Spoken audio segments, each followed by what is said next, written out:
अभी देखिए लाइन लग गई है, अभी ये दूसरी डेड बॉडी आई है। ये सारी लापरवाही है। मैं तो यही कहूँगा कोई भी अपने पेशेंट को एलएनजेबी ना लेकर आए। कोई भी अपने घर रख लो, अपने घर पे रख लो, अपने पास रख लो। आप अपने हाथों में उनका दम निकलवा दो, वो सबर हो जाएगा। आप उनके आखिरी वक्त में आप उनके पास ना हो तो वो सबर नहीं होता।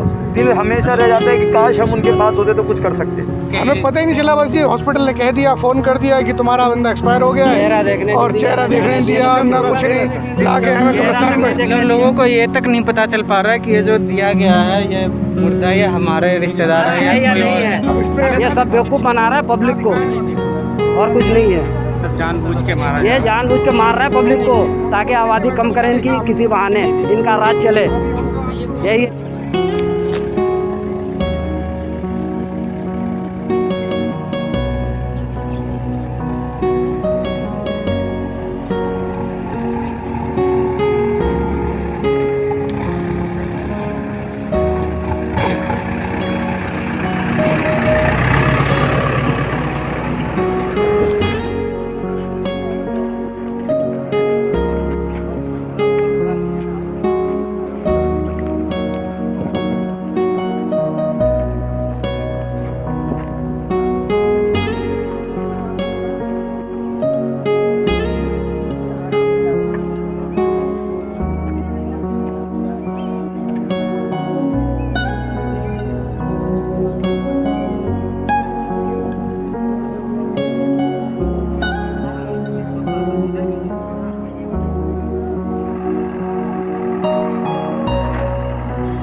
नमस्कार दोस्तों, इस वक्त मौजूद हूँ ITO के पास कब्रिस्तान है। इस कब्रिस्तान में अभी एक मरहूम को दफनाया गया है।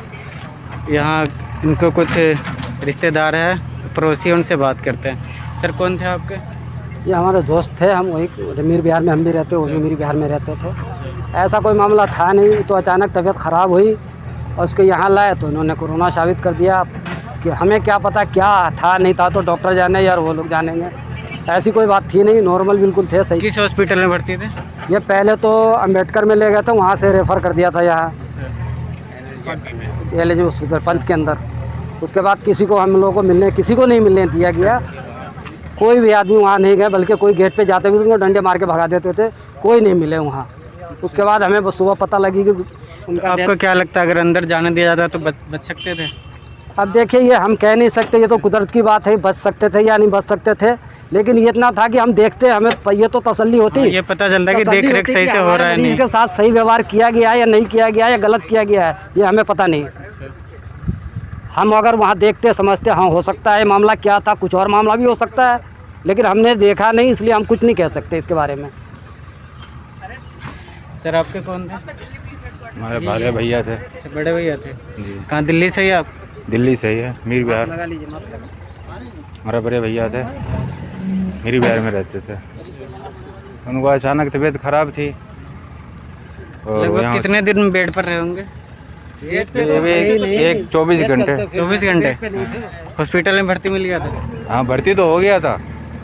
भर्ती तो परसों हुआ था, रात में हुई थी।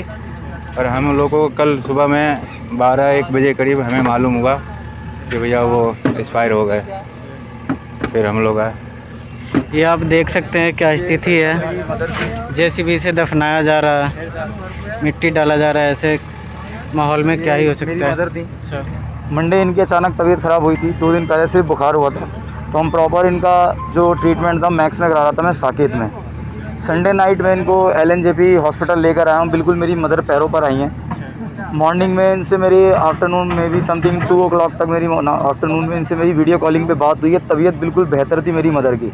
मुझसे वीडियो कॉलिंग पे बात की है कि बेटा मेरी तबीयत बहुत बेहतर है और मैं थोड़ा अच्छा फ़ील कर रही हूँ। मैंने तभी अपनी मदर के लिए, खैरियत के लिए, हमारे यहाँ सदका दिया जाता है, मैंने तभी अपने पले हुए जानवर उनके राहे उसमें कुर्बान किए। 4 बजे बाद करीब मेरे पास कॉल आती है कि आपकी मदर की तबीयत अचानक से ख़राब हो गई है। जबकि ऐसा कुछ नहीं था। मेरी मदर बिल्कुल ठीक से बैठी हुई थी, अच्छे से बातचीत की, वीडियो कॉलिंग पे बात आपको अंदर जाने दिया जा रहा था? अंदर नहीं जाने दिया जा रहा भाई साहब। अंदर जाने देते तो हमें गम ही नहीं होता ना। मार के बाहर निकालते जाने का मतलब ये ऐसी गुंडागर्दी है, क्या है समझ में नहीं आ रहा कि मतलब अच्छे खासे पेशेंट को ये, मतलब मुझे तो भाई साहब सबर ही नहीं है कि मेरी मदर मेरे से आधे घंटे पहले वीडियो कॉलिंग पे बात की है, 4:30 तक मेरे पास रिकॉर्डिंग है उनकी। नॉर्मल के बाद वहाँ जाते 5:30 5:15 के बाद मेरे पास कॉल आती है हॉस्पिटल से कि आपकी मदर की तबीयत ख़राब है। मैं यहीं रहता हूँ अजमेरी गेट, मैं हॉस्पिटल जा रहा था, रास्ते में कॉल आती है कि आपकी मदर एक्सपायर हो गई।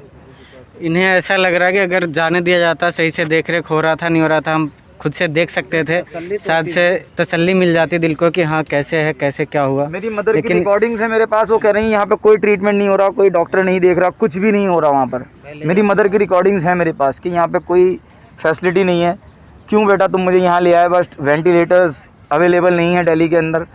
दिल्ली का सबसे बड़ा हॉस्पिटल कराया जाता है मैक्स, मैं वहीं का अपनी मदर कल तक तो बताया जा रहा था कि 117 वेंटिलेटर वाले बेड वेंटिलेटर नहीं है सर। कहने को कह दीजिए, हम लोगों पे बीती है, हमने अपने खास अपने अजीज़ों को खोया है।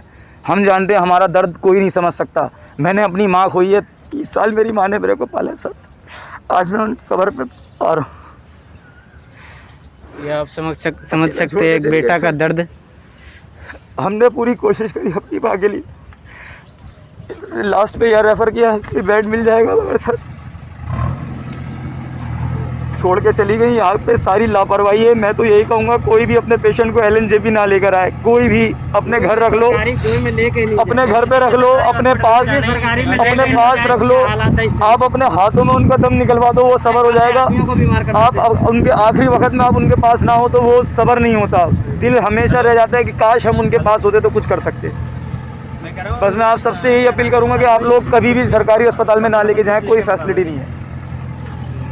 यहाँ से आप दावे तो बहुत करती है, गवर्नमेंट का सिस्टम ही फेल है। दावे बहुत कर रही है। ये जो जितने भी बड़े बड़े वादे करते हैं ना, इन लोग के सारे सिस्टम ही फेल है। केजरीवाल का सिस्टम पूरा फेल होता दिख रहा है, टोटल बिल्कुल फेल होता हुआ दिख रहा है। कोरोना के केजरीवाल को ही सिर्फ टारगेट करना मकसद नहीं है। दिल्ली में तो केजरीवाल की सरकार है, सेंट्रल में भी तो वो सरकार है ना भाई। सेंट्रल गवर्नमेंट केजरीवाल को आप ये नहीं करते। मेन तो डॉक्टर को जवाब देना है, डॉक्टर को सही बोलना है। अभी हमारे भाई अभी वो डेथ की है, अभी जस्ट अभी उनका ही कवर ये हो रहा है। अभी कल ये किए स्टेज टेबल पे बैठा के उनका ट्रीटमेंट कर रहे हैं, एकदम फर्स्ट क्लास बात कर रहे हैं। रात में बोलते हैं डेथ हो गए, ठीक ठाक थे। मतलब वो क्या मार दे रहे हैं, क्या कर रहे हैं, ये कुछ भी समझ में नहीं आता कि ये पेरेंट के साथ हो क्या रहा है। ये हो एक और सवाल मैं पूछना चाहूँगा, दोबारा से पूछ रहा हूँ, जो भी पूछा था कि हम देखते हैं कि मरहूम का फेस खोलकर और डब्बे में पैक करके नहीं डाला जाता, लेकिन कोरोना की वजह से ये डाला जा रहा है अंदर पैक करके। तो क्या लग रहा है आप लोगों ने डरा दिया है भाई हम लोग को। आप लोगों ने डरा दिया, हम लोग को डर नहीं लगता भाई। आप लोगों ने डरा दिया है। ये कैसा डेथ हो रहा है वो आप लोग, ये जो माहौल क्रिएट किया जा रहा है, क्या दिल गवारा करता है? हमें तो, हमारा दिल तो गवाही नहीं कर रहा है कि हमारा ही था अपना, और हमें चेहरा नहीं दिखाया गया। एक अननोन चेहरा पैक कर दे दीजिए, तुम्हारी डेड बॉडी है जो चल के आई, और 2 घंटे बाद उसको कह दिया कि भी तुम्हारा एक्सपायर हो गया और सील पैक करके दे दिया गया। आपको कैसे पता चला कि आपके? हमें पता ही नहीं चला, बस जी हॉस्पिटल ने कह दिया, फ़ोन कर दिया कि तुम्हारा बंदा एक्सपायर हो गया है, और चेहरा देखने दिया ना, कुछ नहीं, लाके हमें कब्रिस्तान में। लोगों को ये तक नहीं पता चल पा रहा है कि ये जो दिया गया है ये मुर्दा या हमारे रिश्तेदार है या कोई और है। अब इस पे हमें कोई पक्का पता नहीं कि हमें हमारा है या किसी और हमने का है। अपना दफन किया, किसका दफन किया हमें नहीं कुछ मालूम। पुलिस ने मतलब हॉस्पिटल से फ़ोन आ गया जी तुम्हारा एक्सपायर हो गया, आप अपनी डेड बॉडी आगे ले जाइए, कब्रिस्तान पहुंच जाइए, वहाँ जनाजे की नमाज़ पढ़ के दिए और दफन कर दीजिए। बस इतना ही काम है हमारा कि हमने नमाज़ पढ़ ली है। चेहरा हमें नहीं पता कि अंदर कौन है, लेडीज़ है जेंट्स है, हमें पता है कि हमारा मुर्दा दे दिया, बता गया ना। दिल्ली तसल्ली हो गया, दिल्ली तसल्ली कोई नहीं है, सेटिस्फाई किसी तरीके से नहीं है कि हमारा है कि नहीं भी है। अब किसी दूसरा के भी है वो भी दिक्कत नहीं है, हम लोग तसल्ली के लिए आके कर दिए हैं। यहाँ बहुत धांधली हो रहा है, दिल्ली में बहुत धांधली कर रहा है। घर पर आदमी मर जाता है तो उतना टेंशन नहीं, हॉस्पिटल में ज़्यादा टेंशन है। अच्छे आदमी के मार दिया जाता है वहाँ, अच्छे आदमी के मार दिया जाता है। घर पर आदमी ठीक है मगर कुछ नहीं। रैलियाँ हो रही है बंगाल में, मोदी जी ऐलान कर रहे हैं ये वहाँ कुछ नहीं होता। कुंभ का मेला हो रहा है, अगर ये जहाँ उनकी गवर्नमेंट है कुछ नहीं है, जो गैर दूसरों की गवर्नमेंट है वहाँ सब चीज़ है।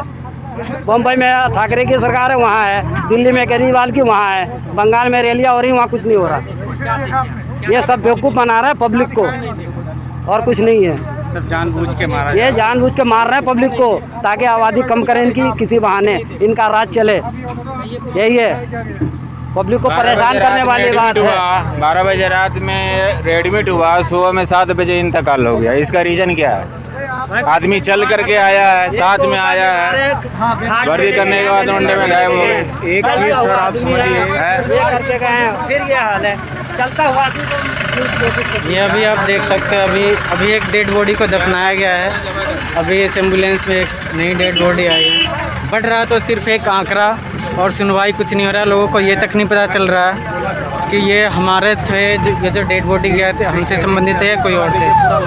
अभी देखिए लाइन लग गई है। अभी ये दूसरी डेड बॉडी आई है, ये दूसरी एम्बुलेंस आई है। ये दिल्ली के जितने भी वासी हैं, ये सारे लोग, ये सिर्फ आप मीडिया की तरफ टकटकी लगा के देख रहे हैं कि आप लोग हम लोग के सपोर्ट में क्या मतलब मैसेज गवर्नमेंट को हम लोग को सपोर्ट करते हुए क्या मैसेज देना चाह रहे हैं, क्योंकि एक ही रास्ता है हम लोग को आवाज़ उठाने का, सिर्फ आप लोग के द्वारा। क्या कहना चाहते हैं आप? नहीं, इसलिए आप बिल्कुल ये जो देख रहे हैं, ये जो सिस्टम आप देख रहे हैं ना, ये सिस्टम को मेन ये आप खुद समझ सकते हैं। आप तो इलेक्ट्रॉनिक मीडिया है, आपको तो बोलने की समझाने की ज़रूरत नहीं है कि ये क्या हो रहा है, कौन सा खेल रचा जा रहा है, किस दरवाजे के पीछे रचा जा रहा है। ये मेरे से बेहतर आप जानते हैं। वो तो मेरे सब भाई लोग यहाँ अभी दफन हुए हैं, तो हम लोग तो समझ सकते हैं कि हम लोग के साथ क्या गुजरा है।